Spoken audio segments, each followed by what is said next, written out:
Hello, everyone, and welcome back to our first talk within the nine-sided circle of 2026. I am your host, Noor Kyle. And I am her loyal sidekick, Mushtaq Ali. Yeah, and thank you so much for joining us. Of course, we're going to do our little beginning, and then we'll do some blah blah blahs, and then we'll get right into our topic of discussion. So, what are we talking about this evening, Mushtaq? Tonight, we are talking about Gurdjieff's sacrifice. Sounds ominous and spooky, but it's a way of catching people's attention to say um, there is a reason that people are on the path doing the work for 10 years, 15 years, 20 years, and they're still students. And we're going to examine that particular thing this very evening. But before we do that, we would like to ask you all to like this video. Hit that like button. Hit it three times, not twice, three times. Um, Don't smash it. Don't break your equipment. You don't yeah, have to do but yeah, lay it on good enough that it actually gets a like. that. And we would be overjoyed if you subscribe to our channel, because that way you get to find out every time we do one of these videos, and it's all exciting. And there are special secret rewards for people who subscribe to the channel that we don't usually talk about, but they exist. And you might find it if you hit that subscribe button. And leave a comment. We like comments. Yep. We get good comments sometimes. And if you want to engage with our work in other ways, we have our Facebook group, we have our Instagram. I write sometimes. You can get a t-shirt with our logo on it if you so desire, want to represent the cool work that we as a collective do together. And you can donate in support of our work. This is a donation dependent endeavor that helps keep us going. We appreciate everyone who donated during the fund drive. Thank you so much for that. And the PDF that has been promised to you all will be going out later this month. We had to redo some of the document. That's what's holding us up. However, I very much look forward to making sure that you get that. We have not forgotten about you. But donations do continue. We like to do a special fundraiser at the end of the year because that allows us to return the, our gratitude to you. But this is a year-round thing, and we do appreciate your support. Thank you so much. Okay, without further ado, Let's talk about stuff. yeah. So, in Gurdjieff's book, Life is Real Only Then When I Am, he talks about making a particular sacrifice. I'm going to paraphrase rather than quoting to you from the book because it's just too many words with him. Um, he determined that he needed to make his life more uncomfortable.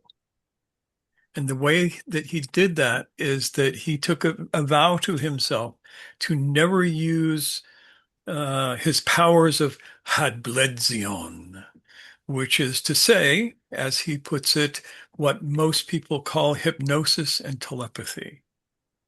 Or we could Now, just call it that, yeah, but it's Gurdjieff, so. Gurdjieff, yeah, he can't use one word when 10 will do, but that's just the nature of it.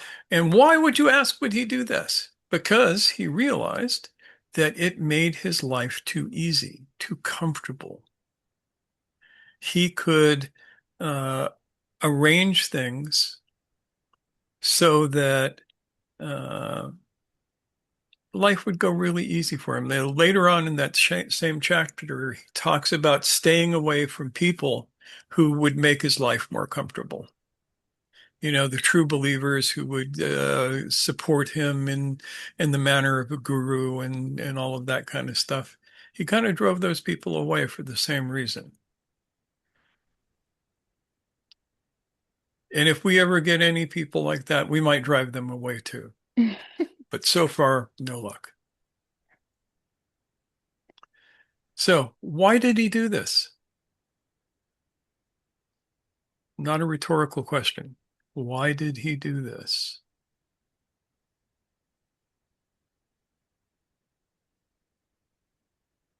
Was it because he it was all about development? So it was to develop the spiritual aspect of himself. And in comfort, he discovered that that doesn't really happen for him, maybe. Yeah, basically, people don't change when they're comfortable. Yeah, I mean, this is a an all levels kind of self-challenge, right? Inside and out. Yeah. And RM, go do you ahead. want?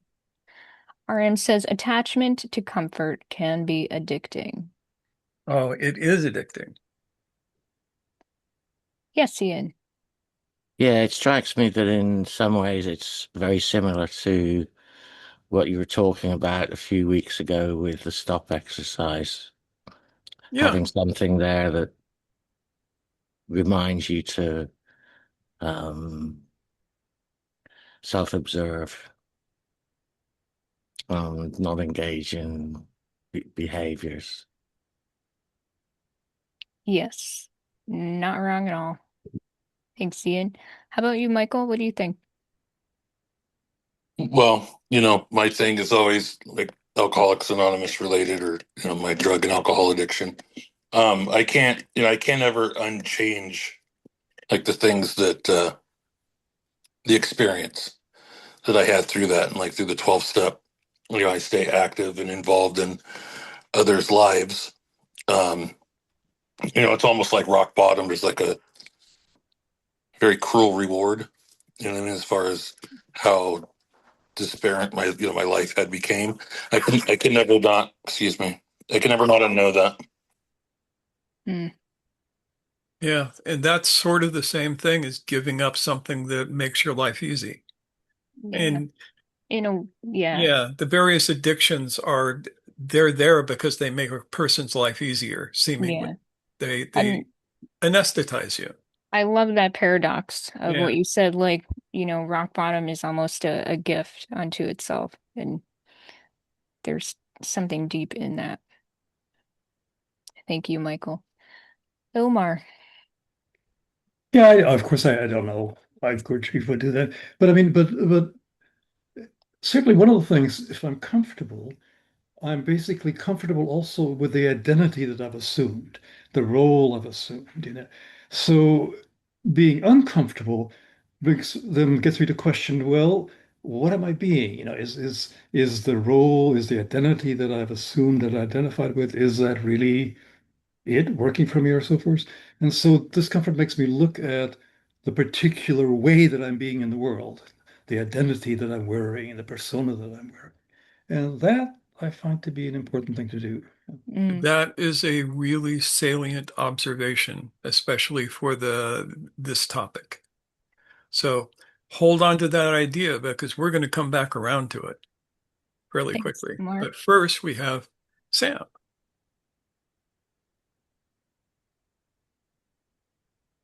Yes, I'm thinking about Gurdjieff in particular, and the timeline in his biography where I don't remember this book where it comes, but he started writing books after the experiment at the Prieuré and the accident and the death of his mother and wife. And I wonder if and he had a lot of publicity also in the past about like this guy coming from the east and maybe manipulating people. And I wonder if he wanted to put these limits on himself to find true students. And so I wonder, like in his timeline and in his biography, why he chose that at this time.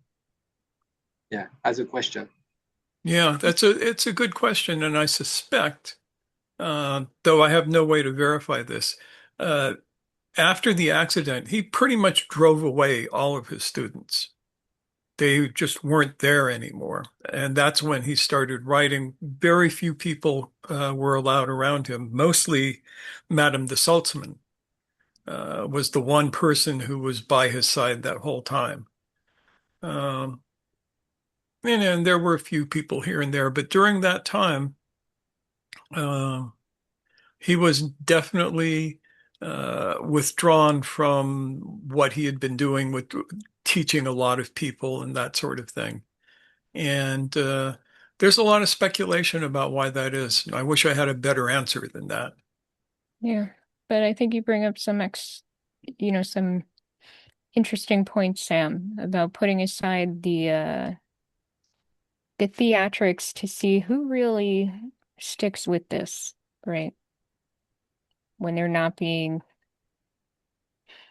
what's the word? Mesmerized into it. Yeah. And here's the thing. The reason that people spend decades doing the work and not really getting anywhere is because they never really start. The initiation into the work is a very specific moment in your life. And until you have that, you're too comfortable.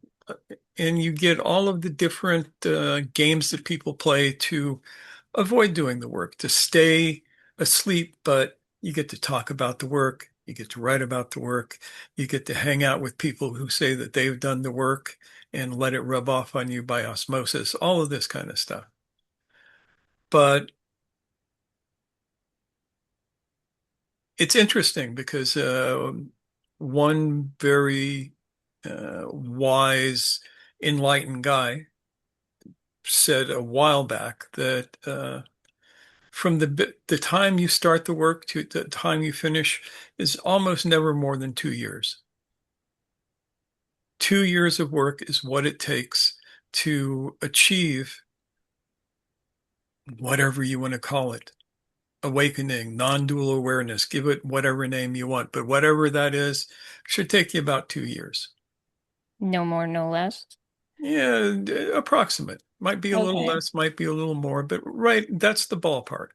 Well, I'm just making sure that it is him saying, shouldn't take you more than that, right?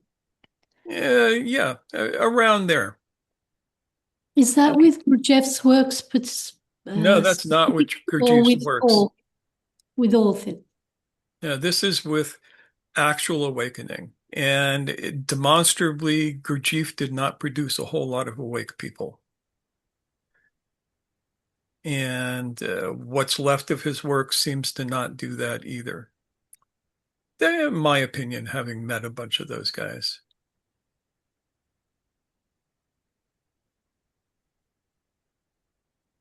So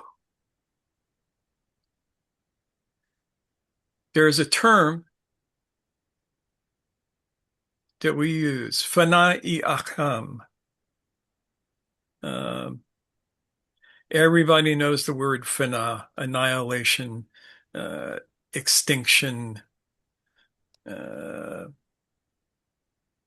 but ahkam means rules, judgments, conditions. And it's an Arabic word and it can be used for traffic laws, but this is not that. These are the rules that you have set internally for yourself that keep you conditioned, that force you into reactivity, that keep you comfortably asleep, I should say, in specific. Because sometimes the sleep is painful, but it is less painful than the actual being awake. And this is the first fana, the first extinction. And it is a turning away from the things of the illusionary world. And if you read the literature of the people who have actually gotten to this place of whatever it is that you want to call it, of awakening, they all talk about going through this phase of realizing what I have is not what I want.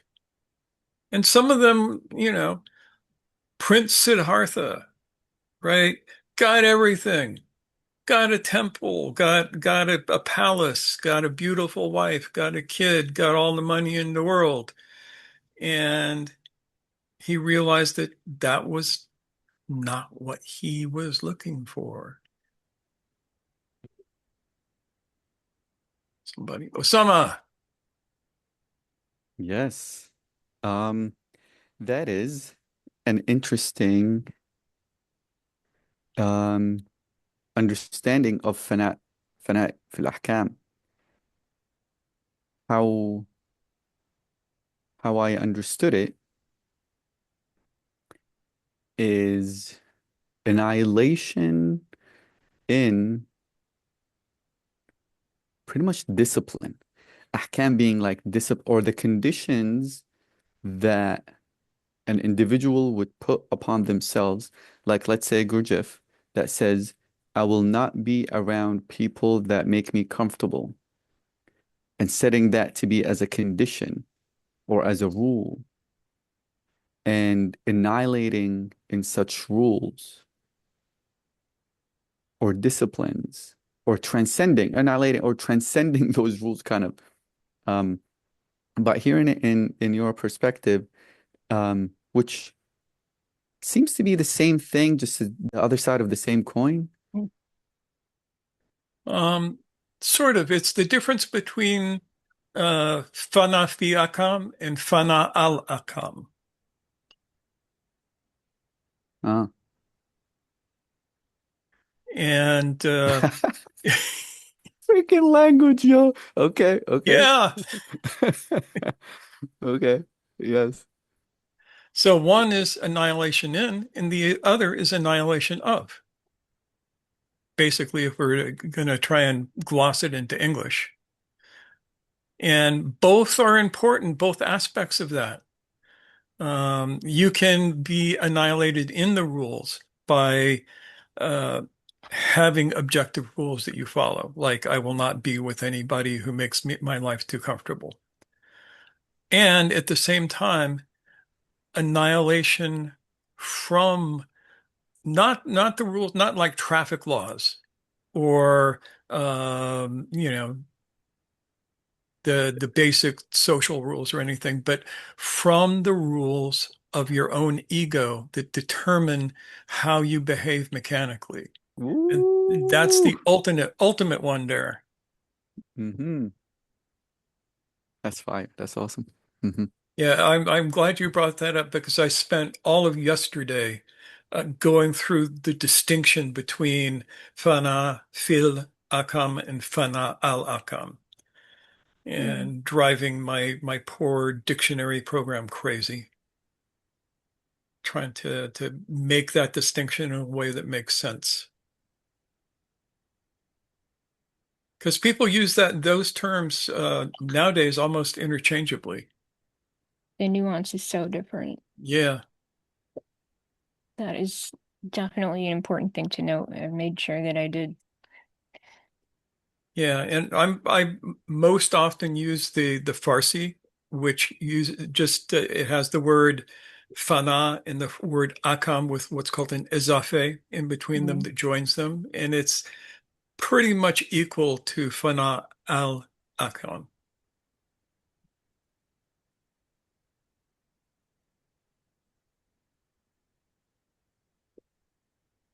Yeah, important. Very important. Yes, Ian. Yeah, so I wanted to come back to see if I can get a clarification on what you were saying about taking 2 years. You said 2 years to awakening. From Um, start. the way I think about it is that maybe that's just the start of the real work, because you're clearly not finished after 2 years. Depends on what you set as the goal. In 2 years, you should have done the work to free yourself from your mechanical ego to the point where you can function as actually awake, as a Gurdjieff used to say, a man without quotes. And this is one of the things that makes people uncomfortable, because if somebody has spent their life, 20, 30, 40 years trying to get to this place and they haven't done it, and somebody says, it should take you 2 years. You have to ask yourself, if that's true, what am I doing wrong? And this is about what people have been doing wrong, which is living a comfortable life. Nobody changes if everything is comfortable, right? If the temperature in the room is fine, you don't do anything about it. You don't get up to make a change until it gets either too hot or too cold for you to stand it anymore.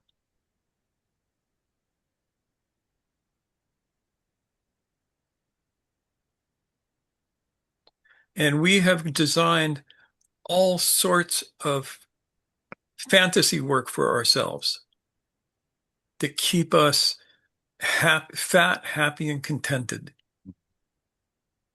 and not doing the work.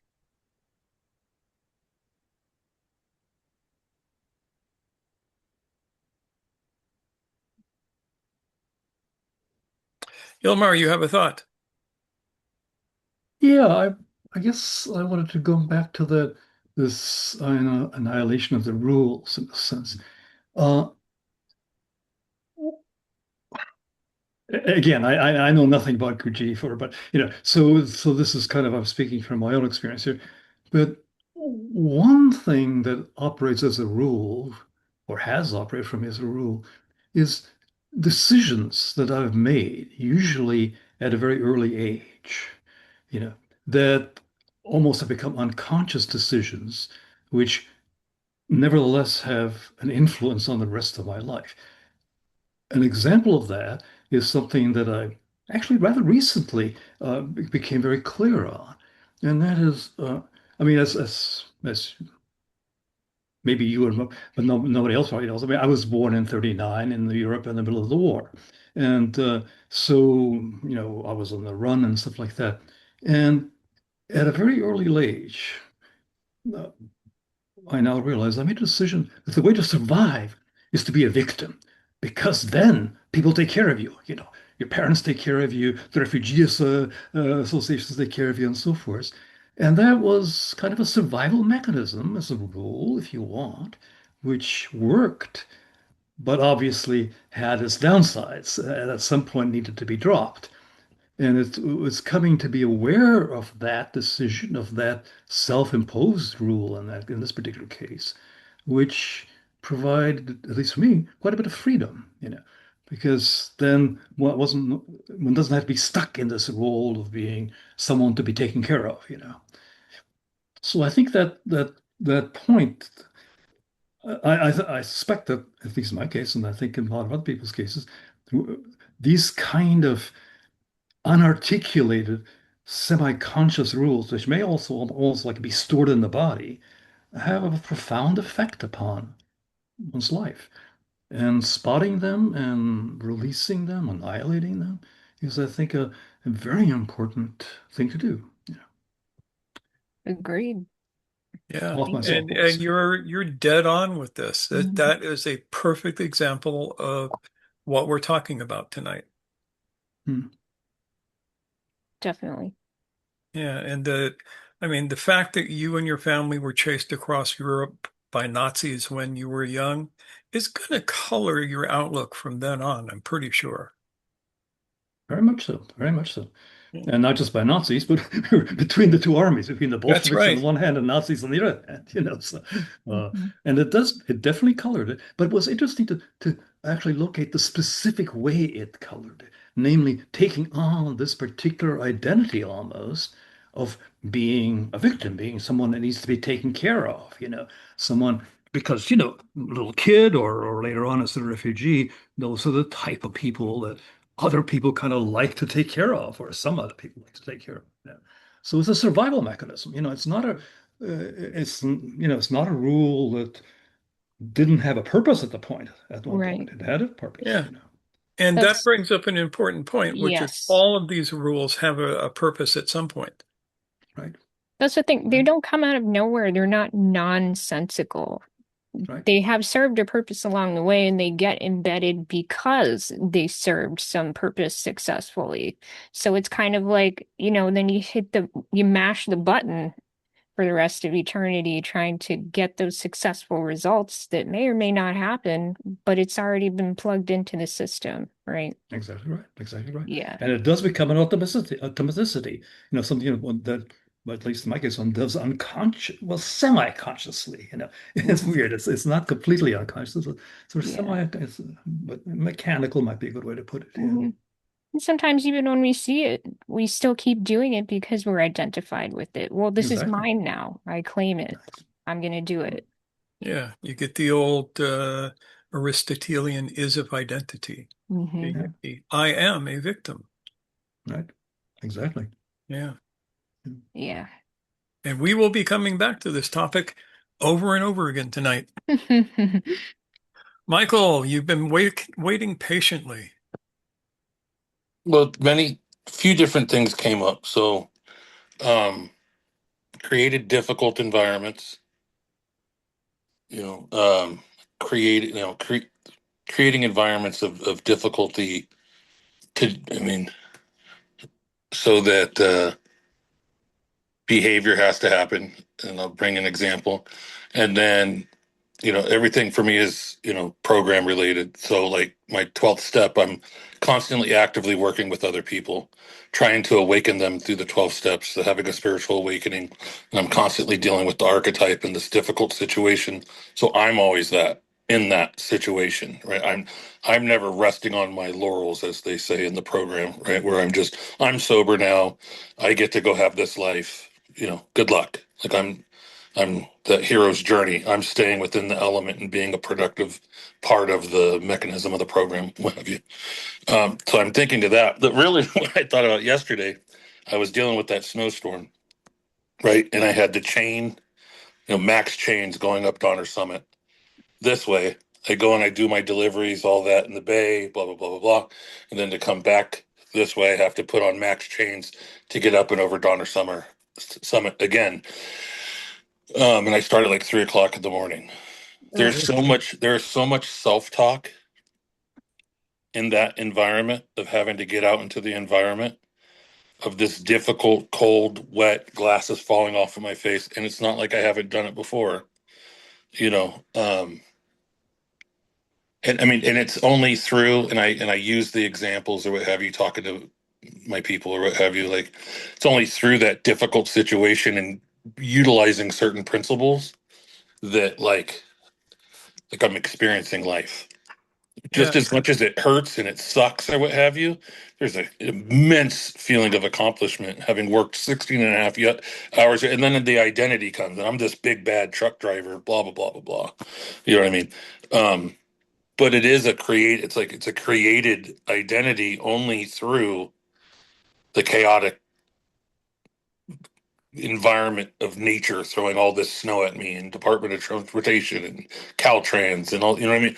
And it's not just quit, but not going to do it anymore. So created chaotic environments, bring about an opportunity is what Yeah. my thoughts are. mm. Chaos will do that. Yep, it will. So let's do a quick look at what we mean by this sacrifice, because that's what it is. We're not talking about martyrdom. We're certainly not talking about self-harm. We're not talking about some sort of grim asceticism. It is a voluntary surrender of mechanical comfort seeking. It's sacrificing the automatic right to react. Think about those two things. Automatic comfort seeking and the automatic right to react. Mm.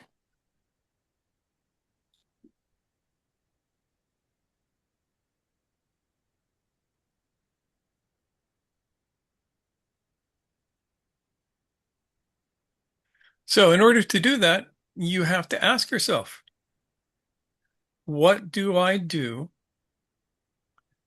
to seek comfort when something is irritating?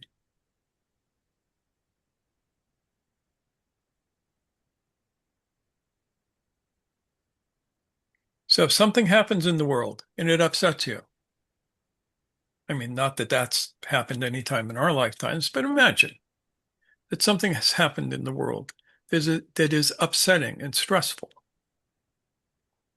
Do you stay conscious with that, or do you find some way to comfort yourself?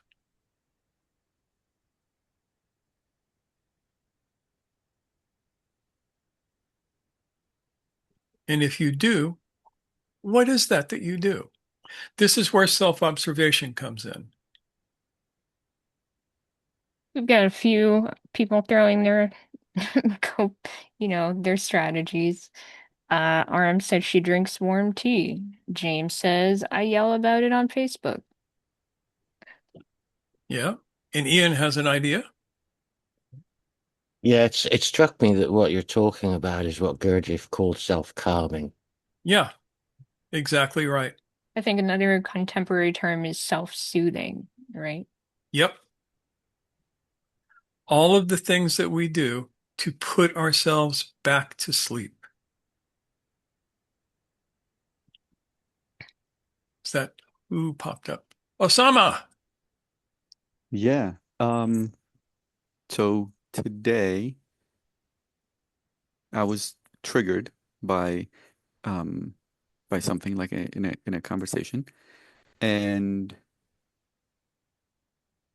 okay, I decided to sit with it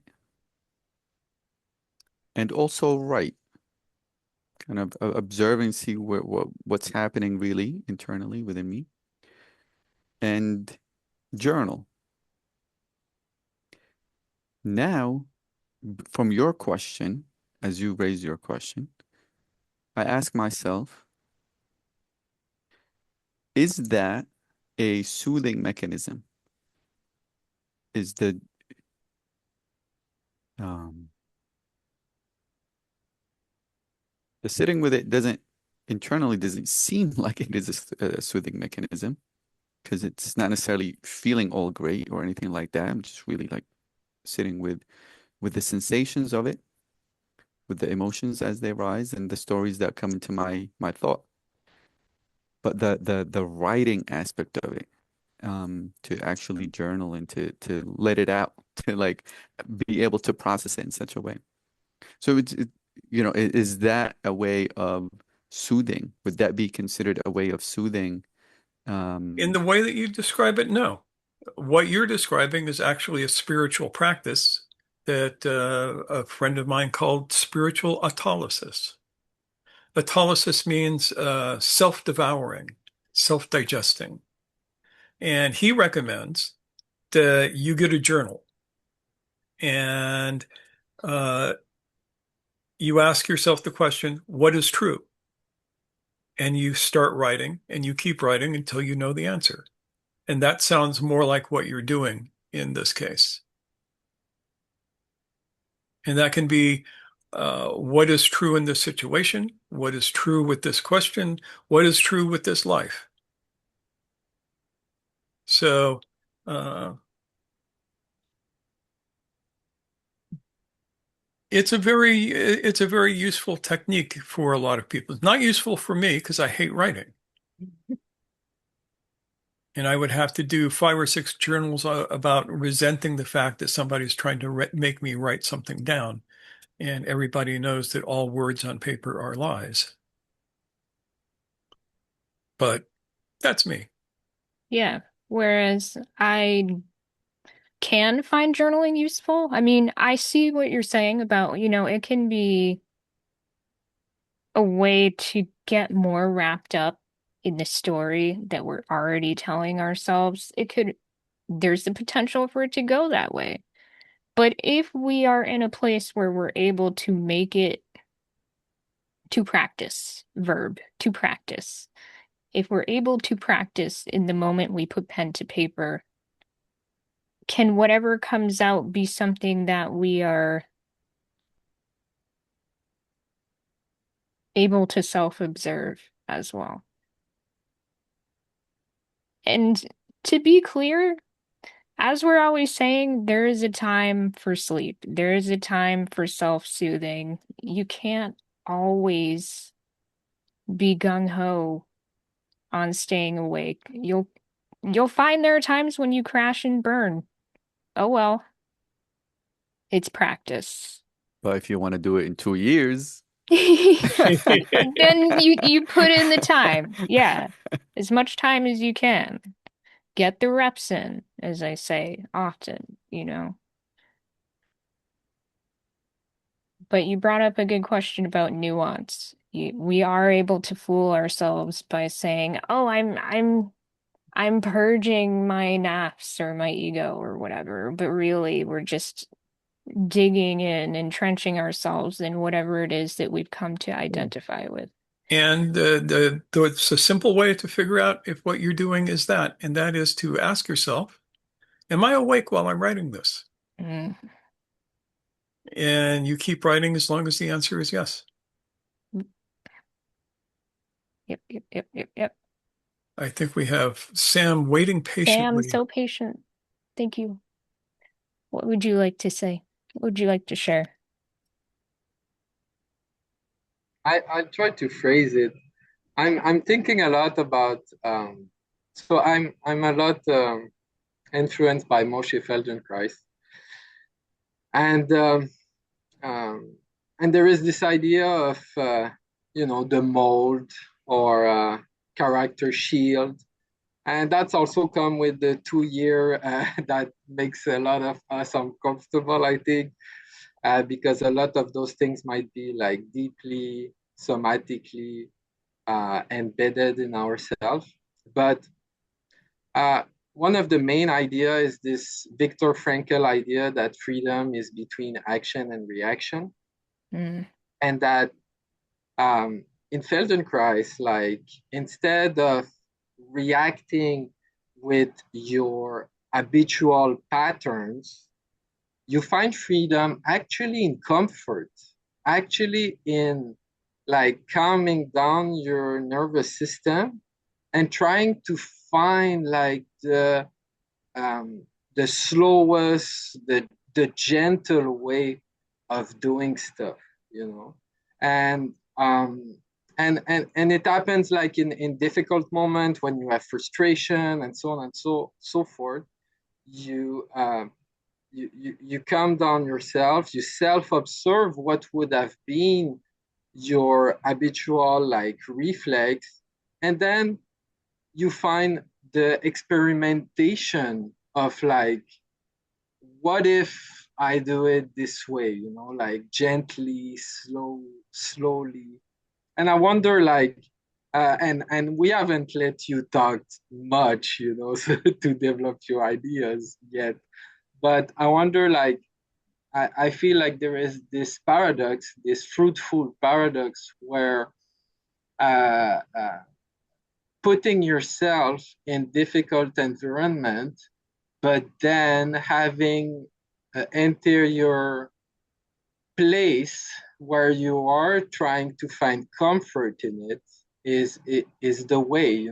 I can give many example. It could be cold, instead of just cramming yourself and your shoulder, like you calm yourself and you find like what is the less energy intensive way to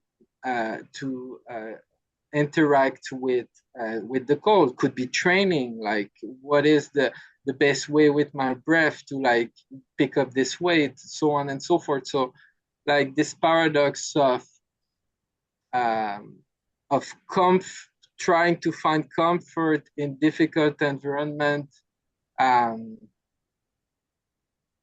do you know where I want to go there? I do, and I Mm. think Yeah. we're using the idea of comfort very differently. Yeah. Um, I'm not unfamiliar with Feldenkrais's work, and I have great respect for it. I have a couple of students in Israel who are Feldenkrais instructors, and we've had this discussion that you know what Feldenkrais used to call his work, right? Awareness through movement or awareness in movement. True movement. It's that awareness part. And awareness is not comfortable in the way that I use it. If a Feldenkrais practitioner decides that they're going to work on my shoulder and they have me move my arm and shoulder through a particular range, and I'm aware of that, they keep my awareness on that through various tricks that they have. Uh, that's not comfortable because it's asking me to look at something that's bound in there. The flow in my body is bound in that point. And for me, that experience is never comfortable. The comfort comes after the release. And it's the comfort of having somebody pull a thorn out of your paw, if that makes sense. It's like, oh, it's not hurting anymore. How pleasant. But until you go through that period of awareness, then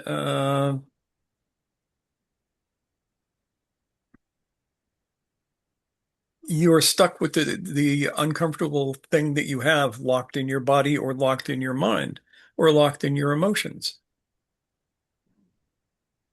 Yeah. I Does mean, that make sense?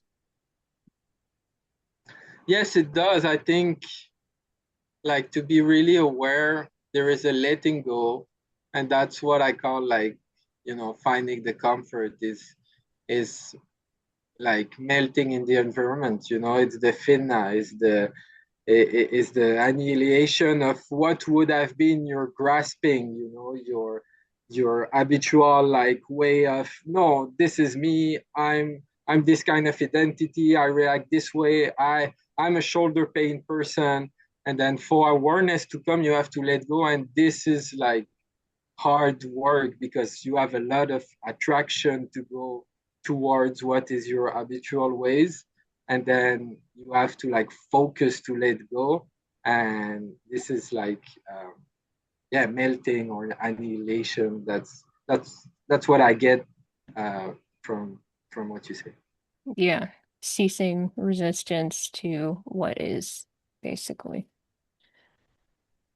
Somebody had their hand up. I think it was Michael. I think it was Michael. Did you have something come up for you that you felt like you wanted to share? No, I just put it. I'm going back and forth with trying to. I mean, is it that the environment is the term that's coming? Is it that the difficult environment, like purposely staying in? I don't almost it's like a seed in a soil that's growing. You know what I mean? A seed needs soil and darkness, all that type of analogy. In the is it that to stay awake, you need to constantly be stimulated through a turmoiled environment or a created animosity, a constant antagonist? Actually, no. Good Gurdjieff makes question. it sound like that sometimes, but I think that that's wrong. To stay awake, uh, do you want to know the biggest trap for staying awake? It's not antagonism or anything like that. It's boredom. We assume that being awake is boring because it means we are no longer being stimulated by these internal programs that we use to anesthetize ourselves. Or I should actually say internal and external programs. Hmm. Especially these days. Yeah. But isn't that more like game? I mean, when I I think games. I just difficult situations. When you say boredom, I think video games, right? And I Yeah. mean that's just that's just boredom. You go to sleep in video games. Um, being a construction, almost like I being a blue collar worker, right? That's immediately where I go to. But like my work is constantly difficult, right? So there's this constant, like literally having to stay awake. I'm a truck driver. I have to be constantly aware, and I do. Yeah, you're screaming down the road at 70 miles an hour in Right, a several thousand-pound chunk of steel. If you fall asleep, you die. right. So at the end of that trip, the tendency is going to be, now I can relax and go to sleep. But you don't necessarily, I mean, think about it. In the old days, going to sleep might have been getting drunk. That first drink where it relaxes you and you feel so good. And so then, of course, two drinks would be better. And the next thing you know, you're waking up a week later in a cheap motel wondering where the hell you are and what the heck you did. So the trick is to stay awake, but to mitigate the circumstances that require it. The careening through the air in a several ton machine at high speeds requires a certain quality of awakeness. Whereas the sitting in a chair and relaxing after that requires a different quality of awakeness, not to fall back into um, patterns of sleep. Does that make sense? Or am I It, completely? no, it does. It's just because obviously being sober and being, I only have the job because I'm sober. I only get to continue to have the job because I'm sober. So there is that constant awareness of why I'm doing that activity of staying sober. But I'm thinking like the tools that I use that make my job easier, the preparation and um, planning, whether it's weather, traffic, those are all the things. I mean, would that be equated to that staying, awake is awareness, awareness is preparation type, you know what I mean? Type of, That definitely seems to connect. okay. I mean, you can go out and go, oh, this drive, I'm going to be surprised. You can do that. And since you've been doing this for a while, you'd probably do it okay. But you'd be happier if you actually did the preparation, I would imagine. I'm extremely prepared always. So Mhm. Yeah. almost obsessively. Well, it's understandable. We have seen what happens when a trucker falls asleep. Hmm.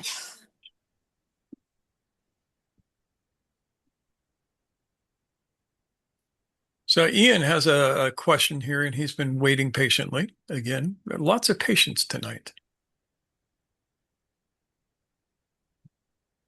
So lay it on us, Ian. You have Oh, to, you're muted now. yeah. There you Sorry. go. Yeah, I wanted to come back to what you said about boredom because a while back I had this realization that actually boredom was one of the things I feared most. Hmm. Yeah. I haven't quite figured out what to do with that insight except to just occasionally be aware of it. Um, I found it to be quite fascinating the lengths I will go to avoid being bored. Yeah. And all of those are escapes, basically.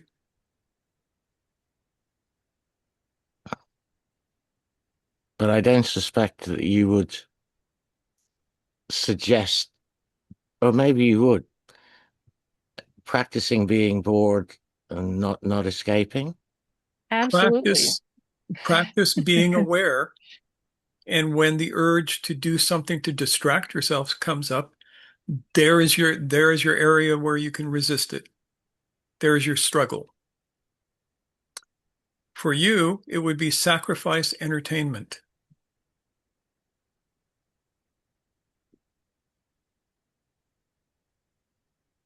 Maybe, and also, I mean, I spend a lot of my weekend afternoons learning stuff via YouTube. Um, and I'm not sure that that's necessarily part of my escape from boredom, but it certainly serves in some ways like that. And I'm not sure that I'd be willing to give that up. Well, nobody says you have to. Yeah, I was going to say this is not criminal behavior. It's not a sin to be entertained, right? I think it's just when we notice these areas in which we tend to take things that are valid and enjoyable and use them as a way to go to sleep behind them. What we can do is plan breaks from those things, like this particular Saturday, let's say I decide I'm not going to look at social media at all, or I'm not going to go on YouTube, or I'm just going to avoid screens altogether this Saturday for, I don't know, 3 hours or 24 hours or 20 minutes, whatever it is. It's the opportunity to stretch, to take the things that we notice and then apply them. Yeah, I'll have to mull that over for a while. Yeah. But it could be an interesting trigger for me to occasionally do something different. Yeah, it's all a matter of what is it that you really want and how much do you want it? The people who achieve awakening are the ones that are driven towards it.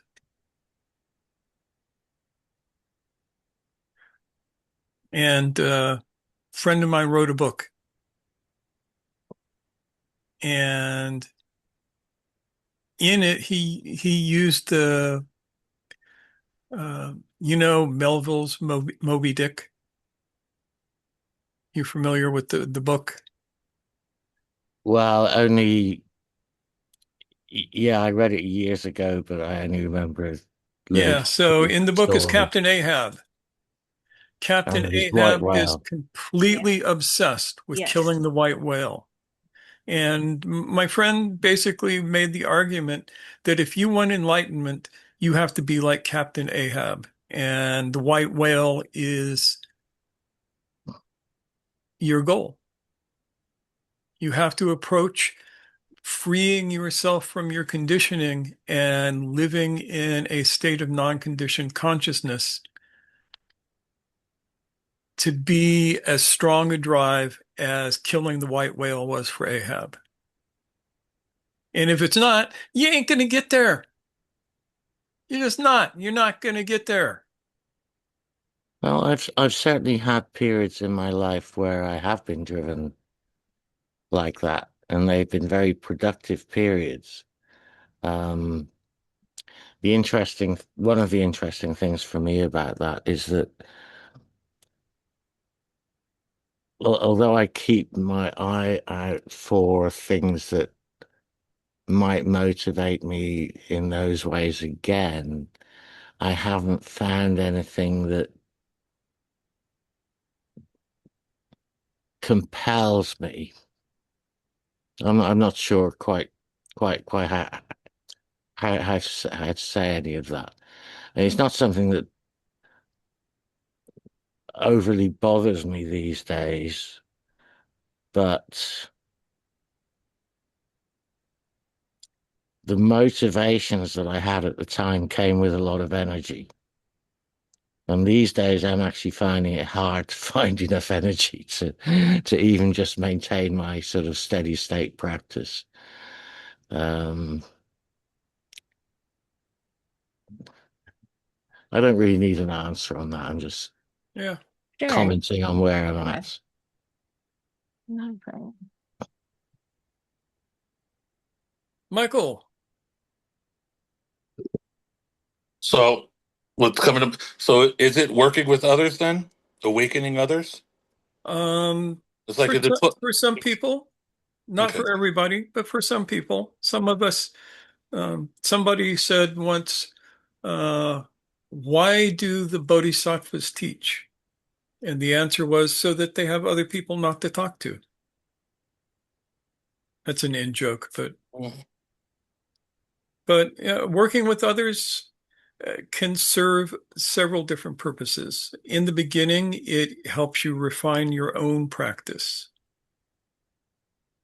Because if you have to teach somebody how to do something, then uh, you have to be real clear on how it's done. I mean, in your case, you have to teach people how to be sober.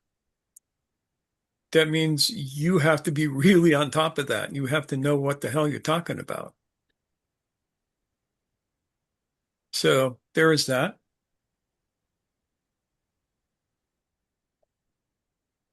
Osama said something here that we have to get out. Read that, Nora, while Michael. Yeah.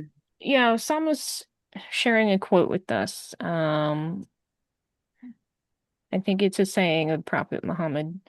This reminded me of a saying by Muhammad that is, by God, if they were to place the sun in my right hand and the moon in my left hand, in order for me to abandon this matter, I would not abandon it until God makes it manifest or I perish in its pursuit. Exactly that. Meaning, if they gave me the sun and the moon and I could hold them in my hands and own them and they'd be mine, I still wouldn't give up what I have going because it's that important to me that nothing is worth giving those up until God makes it manifest or I perish in its pursuit.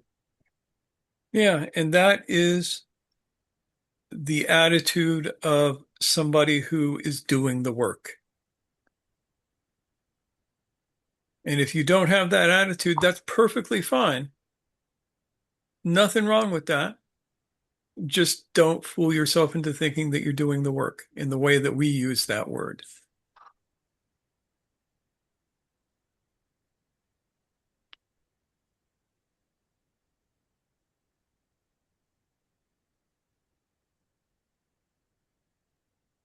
I think I've got what, 8 pages of notes on this subject, and we have only gotten to page 2. Which I mean, this is a topic that really asks people to self-investigate, to dig in.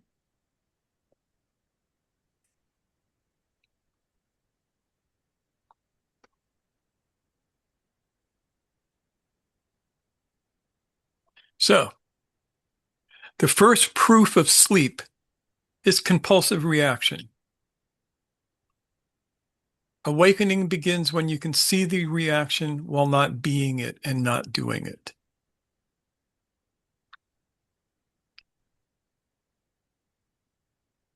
Gurdjieff said, we're all mechanical. We call reactions I. That's so odd, isn't it? But Yeah. it's true. Most of what we call will is preference plus avoidance plus imitation. Think about that. Most of what we call will is preference plus avoidance plus imitation. Someone's cracking up. Too real, huh?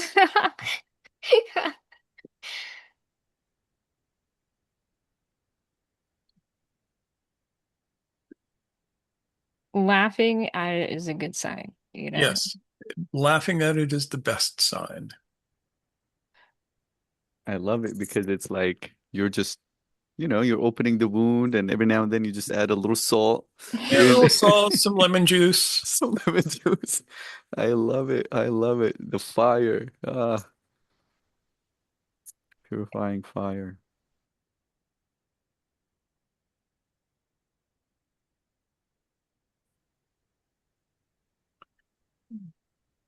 Yeah. So the key takeaway of this little part of the talk is to be asleep is to be governed. Make no bones about that. If you are asleep, if you are running from your mechanical ego, you are being governed. To be awake is to become ungovernable. Mostly just internally, sometimes externally as well.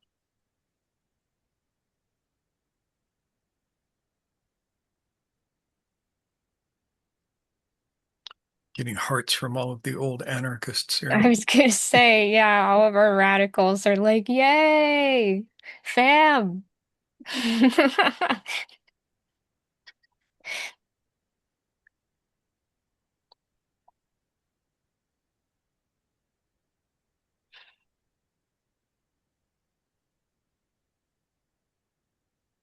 So we talk sometimes about the fantasy work. And this is where people hide. They get that initial shock that brings them to the beginning of the path.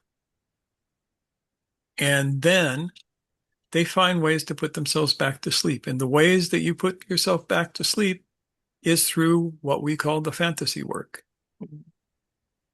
And I'm just going to give you a couple of examples of that. Yeah, we've done a talk or two on this. Yeah, You can just I'll search find the for talk it. and we'll slap that up there somewhere. Okay.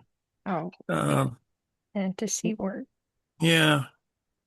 One of them, for instance, that everybody's going to recognize is the think talk syndrome. We go to meetings, we talk about enlightenment.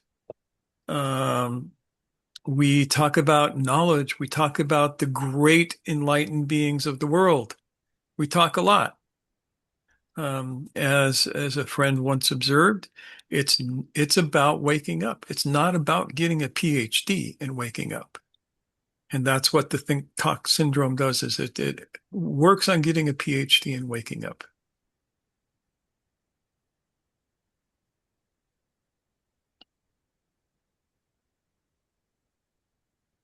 Another one is the Sunday go to meeting. Mm, we Yeah, have a yes. I mean, it's a whole thing Heidi says. Is that the same as quote spiritual bypassing unquote the talk syndrome? Spiritual part of it. Yeah. bypassing is a complex phenomenon, but this is certainly one aspect of it.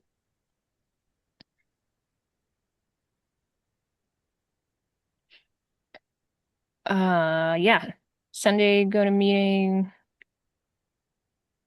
Yeah, and the key idea here is that the fantasy work is spirituality that never costs you your favorite comforts.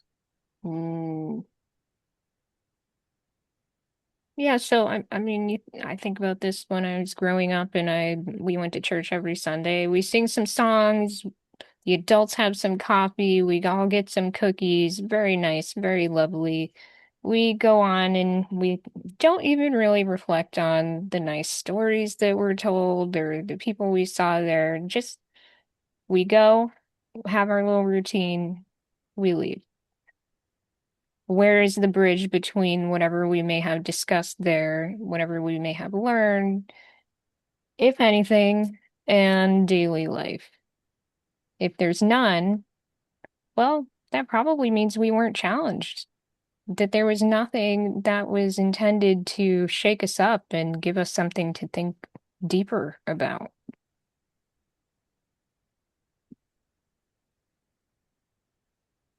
Yeah, so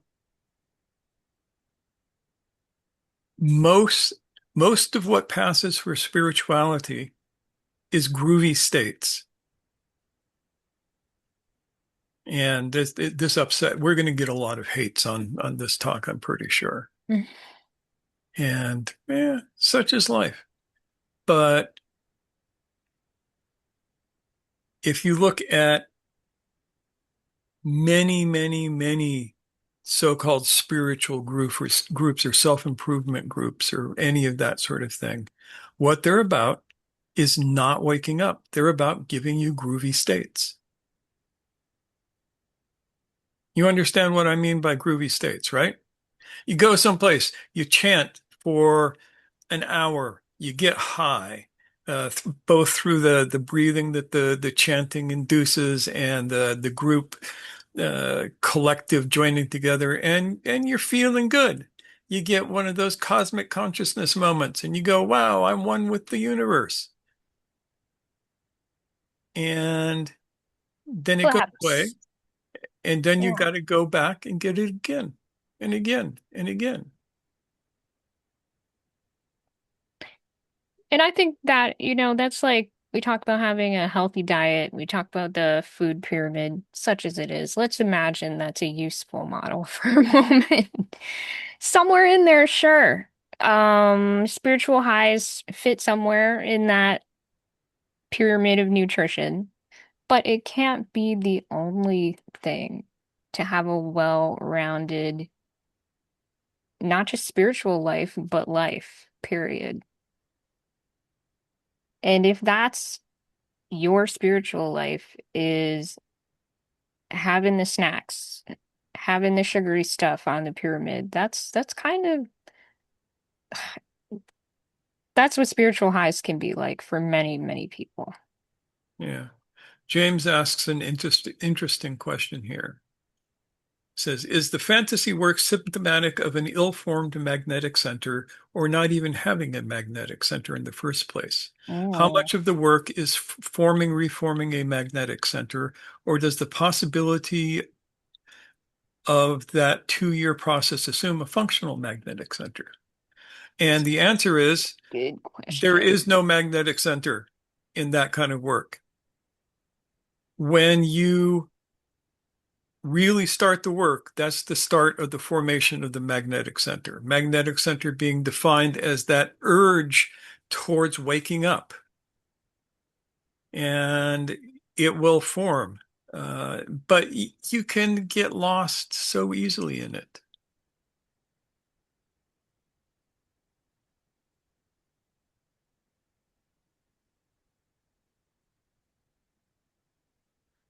Um, Does that answer your question, James? yeah. I'm just probably still trying to understand the whole process. Because over the last couple of years, so much of it for me has been getting motives sorted out, getting priorities sorted out, and the getting presence becoming the priority and some to yeah, hopefully the default. A lot of that has been the peeling away of false motives and seeing how much of it is still there distracting me. It's a good thing to do. Yeah. But is that a process? Because you said earlier, if you're focused on it, it should only take 2 years. Is that then, am I still not at the starting point, so to speak, of that process because I'm dealing with all this distracting stuff? Uh, don't worry about it. Okay. Just do the work. That's all. Just do the work. Don't worry about if you're doing the work. Don't worry about if you're on the right path. Just do the work. Okay. Yeah. And relax. If you're off the path, you know me. I'll tell you. I'll make fun of you about it. I will mock you in public if you ever fall off the path. So if I'm not doing that, you're probably okay. Okay. Thank you. Thanks, James. All right.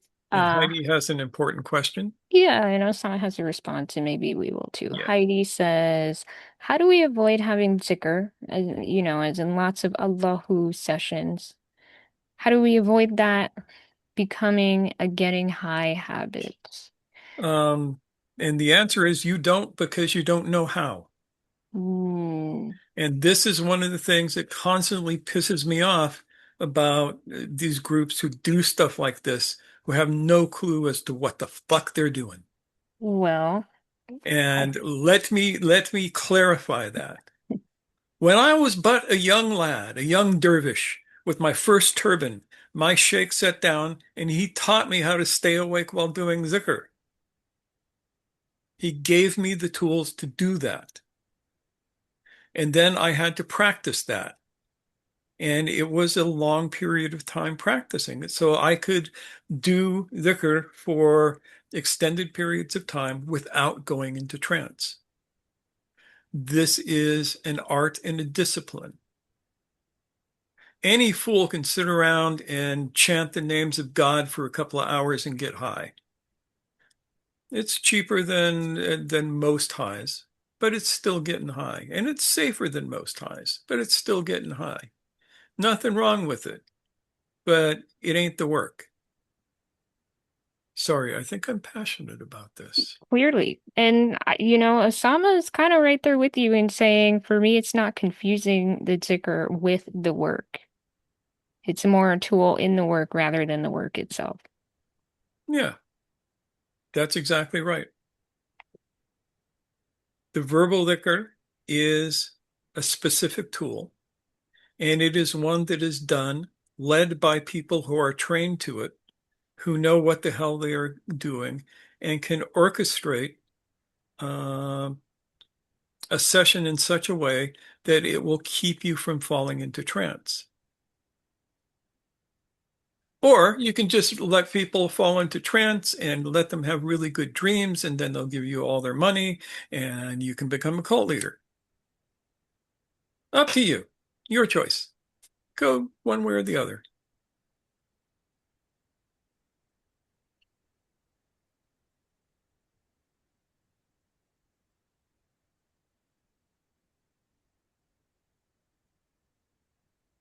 Shall we continue? Why not? I could rant on this for hours. Okay, so yeah, now we should talk about super efforts and why people may think that's what we're talking about, but it's not. No, we're definitely not talking about what people mean when they say super effort. Super effort is just another way of putting yourself to sleep Yeah, I in most mean, cases.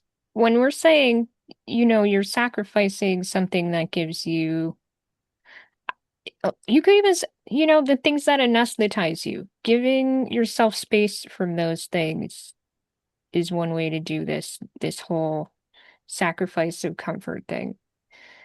And on the other side of that coin, we're not talking, as Mushtaq already said, about asceticism and self-flagellation and all of that. So some people get ideas about like a heroic dose of discomfort, shall we say. Yeah. Something dramatic. And this ain't that. All that does is give you runner's high. You know what runner's high is, right? It's You like the go out, endorphins and yeah, you go out and you run until you hit your second wind and your body releases all these endorphins and you get high from it and it's fun. This ain't that. or people who are just obsessed with, enduring. Endorphins or not. There's this fascination with suffering being purifying. And that's not what we're talking about when we say conscious suffering.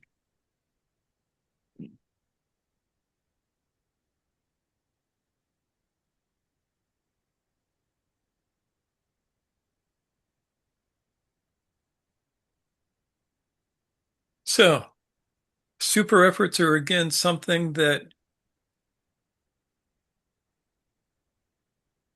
you don't just go out and do it, and you don't do it with somebody who doesn't know what the hell they're doing.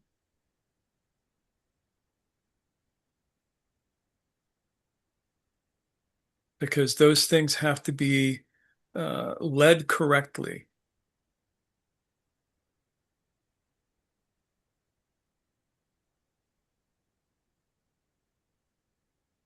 So, this is about living an uncomfortable life. This is the heart of what we're talking about. And we have to define what kind of discomfort we mean. We're not talking about self-hatred. We're not talking about masochism. We're not talking about trauma reenactment. We're not talking about reckless super effort. We are talking about the nervous system withdrawing from its usual rewards. Let me say that again. We are talking about the nervous system withdrawing from its usual rewards. You don't get the dopamine hit from being compliant or righteous. You don't get it from being distracted. You don't get it from approval. You just stay present. That's all it is, staying present through the things that would want you to go to sleep. Sometimes you do it through physical discomfort. This is not talking about going to Sundance and piercing your chest. It's the discomfort of walking a little bit further than you're used to walking and being aware of what that feels like. Or doing certain physical exercises that might turn out to be good for you. But it's definitely not hurting yourself.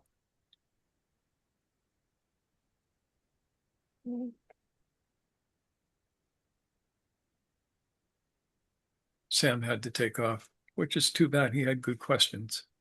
He'll be back. Yeah. Inshallah. So we need to learn to stay with physical discomfort as it comes up. It's too cold outside, and we're outside.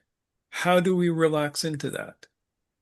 Just like Sam was talking about. Yeah, exactly. We fast, and fasting gives us hunger, and we have to stay present with that. You want to know what kind of reactions you got inside of yourself that will completely control you? Fast for a day and watch what that hunger tries to get you to do.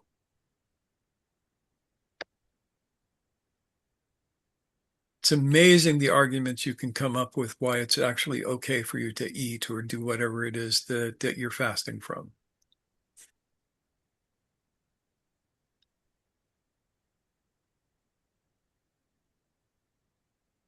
Emotional discomfort. You have to stay present when you feel like you're being misunderstood, when you feel like people are treating you unfairly, when it's not getting instantly fixed.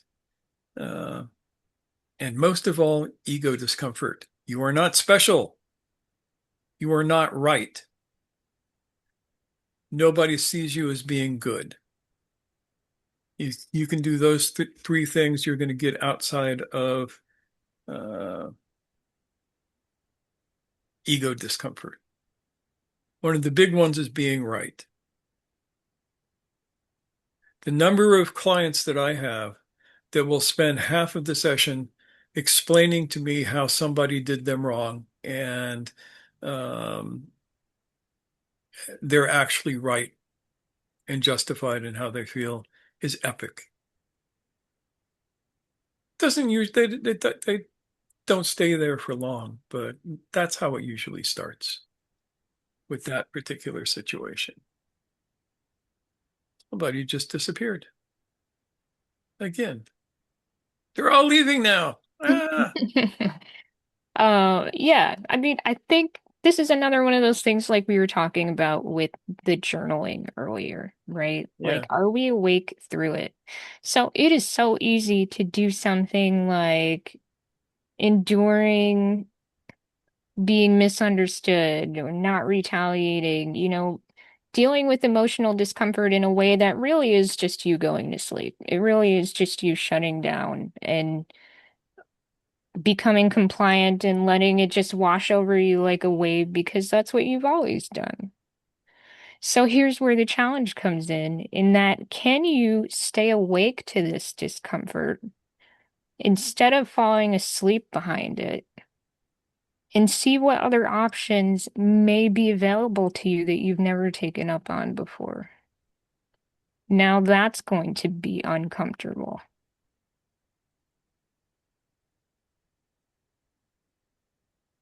Yes, Osama. Yeah, I think one of the ways that I think about this idea in general as comfort and discomfort is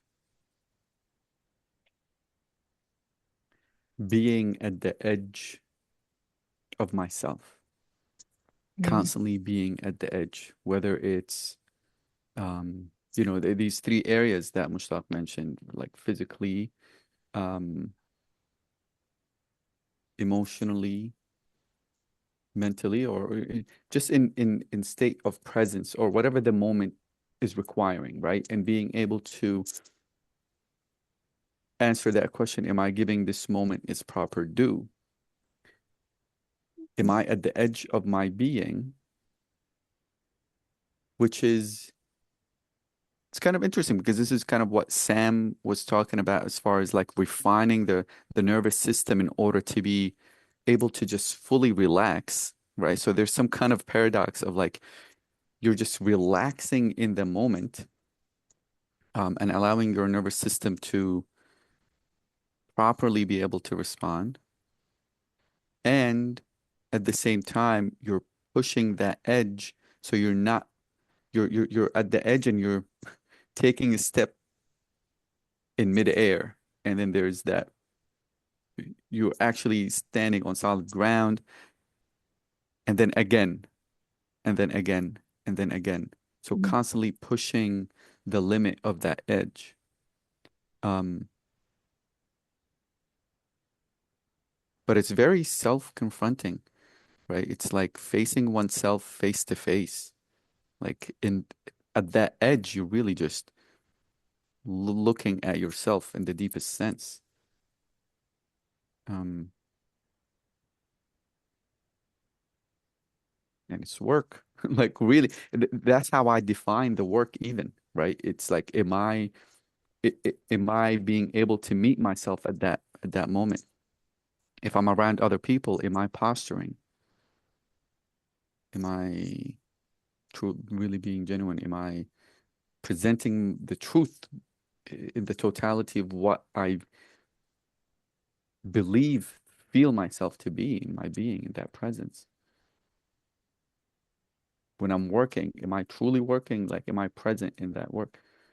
Um, so Yeah, amazing. This is you got the right idea, man. Mm, Yeah. yeah. Yes, Michael. Thank you, Osama. Yeah, I mean, at this point, I've just been taking it. All I'm hearing are is steps 4 through 9 in the program. Mm. Obviously, 10 through 12 as well. I mean, obviously there needs to be context there, but in 4, I take inventory of myself, and in like the fourth column of the fourth step, I find like what position I am in all of my problems or resentments. In 5, I learn dialogue. In 6, I become willing. To 7, ask for help. In 8, take accountability. In 9, make restitution. All that folds into step 10, where I do that on a daily basis. 11 is constant communication with God. And then 12 being of service to teach exactly what I just, or to guide. It's not really teaching, but guide guys to that. But for me, specifically me, like that's what I hear in 4 through 9. Like I don't have arguments with people or whatever, any animosity that you want to, because I take, and I've been able to see now through my spiritual awakening through this process, what role I play in the situation. So I'm not going to argue because I don't want to argue. So it's not even just, yeah, you're right to get out of the argument. It's what can I do to resolve this conflict, right? And that could be, you know what I mean? Yeah, I think we do. I think I do. And it's great that you're drawing connections between the things that, you have intimate experience with in your 12-step work with yourself and with others. And so being able to connect these dots in this way is bound to be useful in your chain. Thank you, Michael.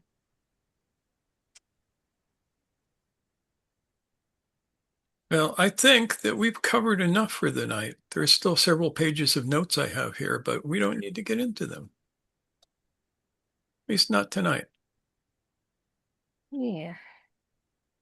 Thing to remember is that an uncomfortable life is not the goal, it's the doorway. And what's on the other side of that doorway is freedom.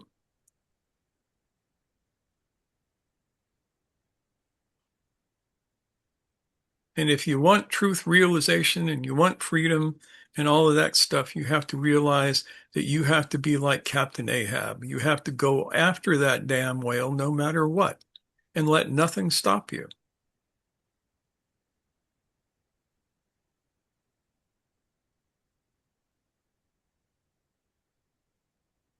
It's interesting because I always thought that Captain Ahab was nuts. He is. And that's the thing is he is nuts, but he has the kind of monomaniacal absolute determination to get to his goal that is required for this process to work. And this is why for a lot of people, it's like hitting rock bottom. Until you're there, you're not uncomfortable enough to be willing to move. We like to avoid that. So, choose your discomfort. Choose to live an uncomfortable life in this particular way.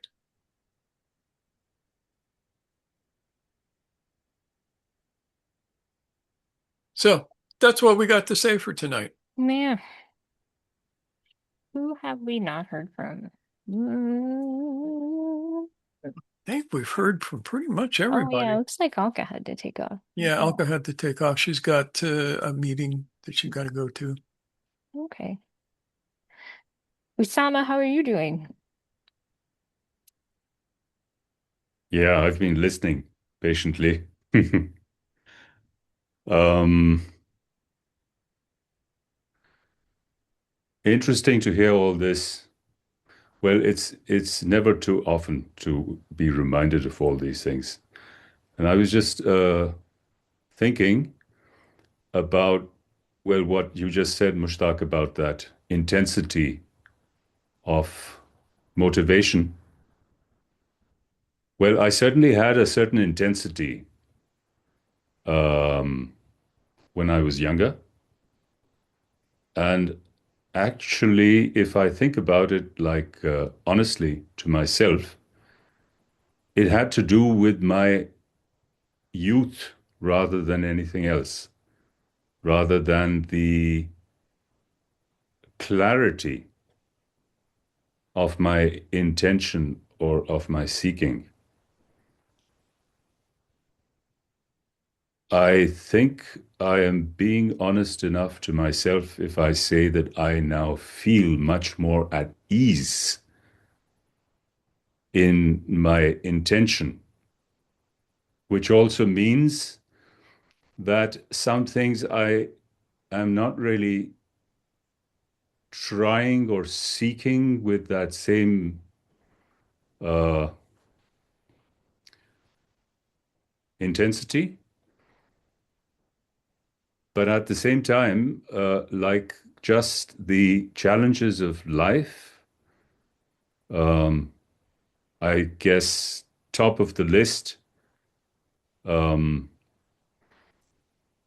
in the absence of any health issues, because I suppose if health issues would uh, appear like in my um, in my life, I'd be paying attention to them most and using everything at my disposal in the way of tools or teachings to deal with that. Uh, so I guess that would also relate to this thing about achieving a natural or organic comfort um, in discomfort.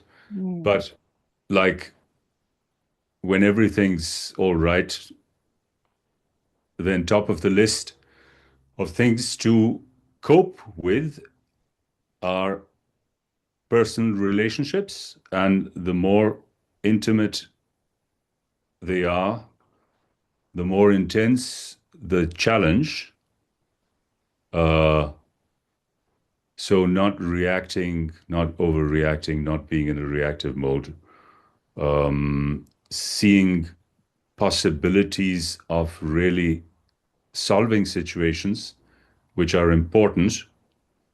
So like situations in family, situations that in a professional environment. So with people, because dealing with people, I think, well, dealing with people has placed me in uh, the has confronted me with the challenge of activating most of my inner resources and focusing and purifying and clarifying my intention and my vision and my uh yeah, all these things more than any um involvement with a teaching or a tradition. So I mean, I had these phases in like life where I guess I've always been at it in one way or another. But I also found that thing very interesting about that 2 year time period because Hmm. I can relate to that.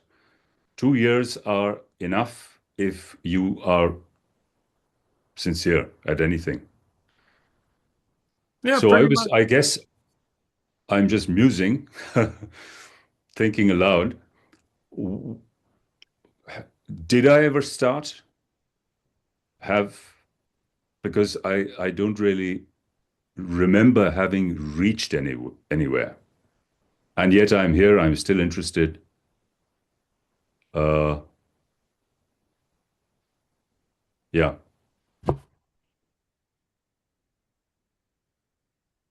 incoherent, but honest.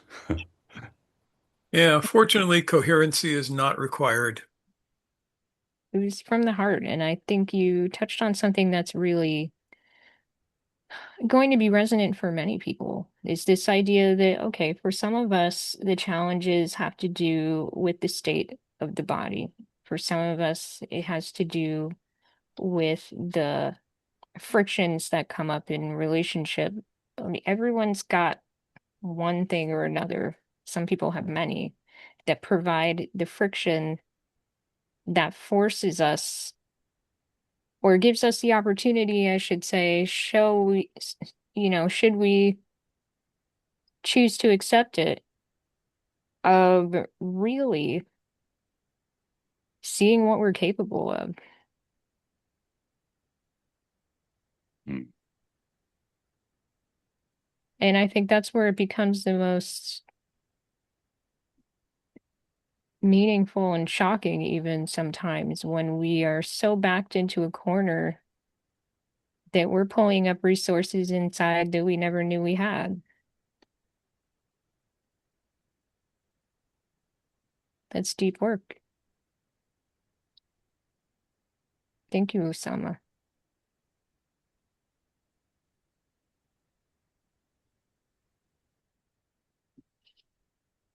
Hmm. Yep, that's all I got. Then you know what time it is? Brady Bunch time. Brady Bunch time, and then dinner time. Yes, dinner time. Ah, thank you so much, everyone. I think this is sort of a topic that tends to bring out a certain degree of vulnerability in people. So I Yeah. really appreciate all of you sharing. And I'm not just saying that like, oh, I'm the host. Thanks for sharing, y'all. But like for real, I think that this is the richness that comes out when we talk about things with seriousness. And that means a lot. So hopefully others will benefit from your vulnerability. Hopefully you will benefit from taking a look within, putting words to things that have been coming up within you. All right, without further ado, happy 2026 on the Gregorian calendar. And we can wave to each other. And we will see you all next week at our usual time. Take care, everybody. Bye. Hi.